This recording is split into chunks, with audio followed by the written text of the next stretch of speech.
What's up, YouTube? Got another video. Had a guy ask about the Kel-Tec PF9, and so I thought I'd make a quick little video about it. This is my my Kel-Tec.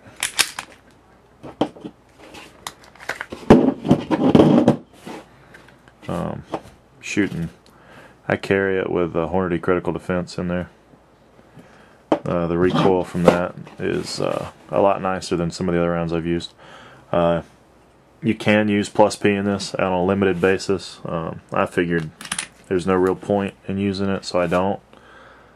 Plus, you go plus P, it gets it can be a little bit of a handful. It's a pretty peppy little gun to shoot. It's not bad, but it's it does have a little bit of pop. And the trigger will kind of pinch. I've seen some guys fix that, and I tried it. You can put a little bit of shrink wrap, heat shrink, something like this here. Basically what you can do, and since it's sitting here, I'll go ahead and you can cut your little length off like that. Kind of funny that I had that sitting there, but and then what guys are doing is they'll just slip it onto their trigger, kind of like this. Obviously this isn't the best video, or you can remove the trigger if you want to remove it, but you can just slip it on there. Here we go. And then you just shrink it down once it gets on there. I kept losing the heat shrink, so I just decided that I'd toughen up my finger a little bit and deal with it.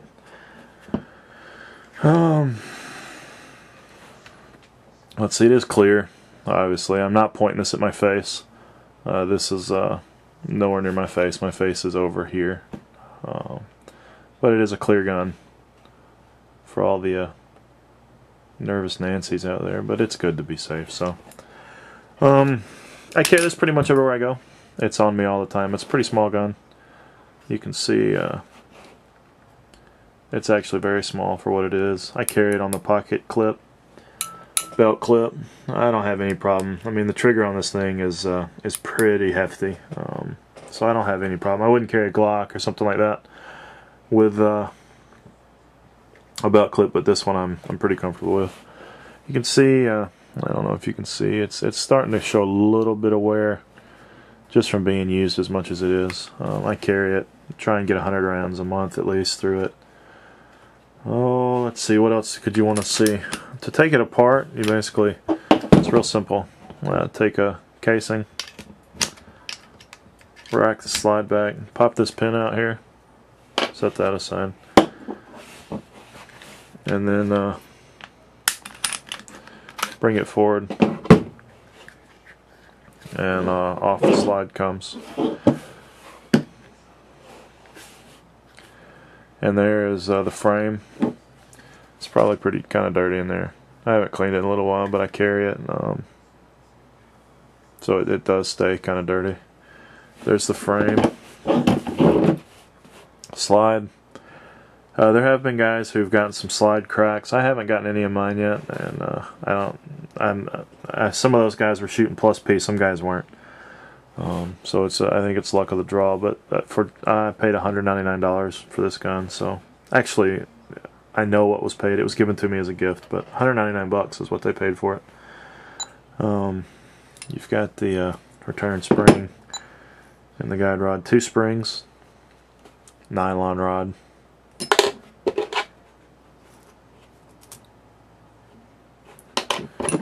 And then take the barrel out.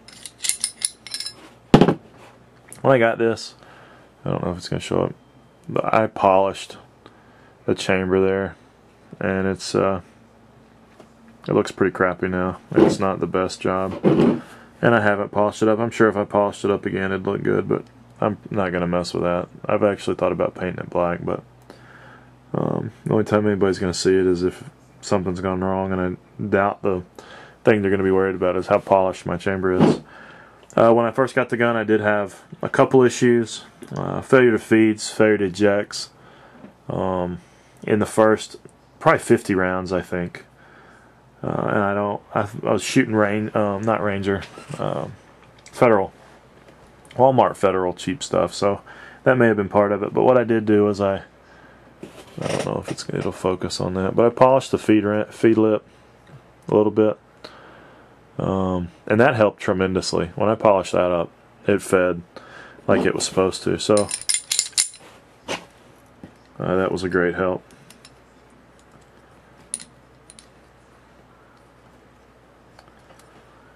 Oh, what have I done here? Oh, duh. Let's put that in there. Try like this. See if we can. There you go. Welcome to YouTube.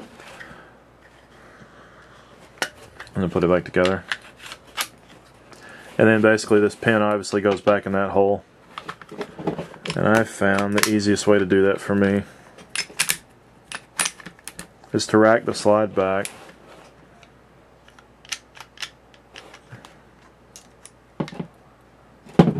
And then if you're good, I didn't get it. Sometimes you have to push. If you push down on the barrel, on the chamber as you're racking the slide, it works a lot better. There we go. See, now we've got it. It's extended out. You can see in there what you have to line up to get it back together. So you just line that hump up with the pin. Take the pin.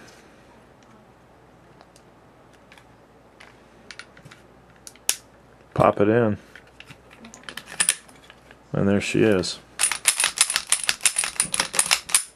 Ready to go. So that's the Kel-Tec PF9.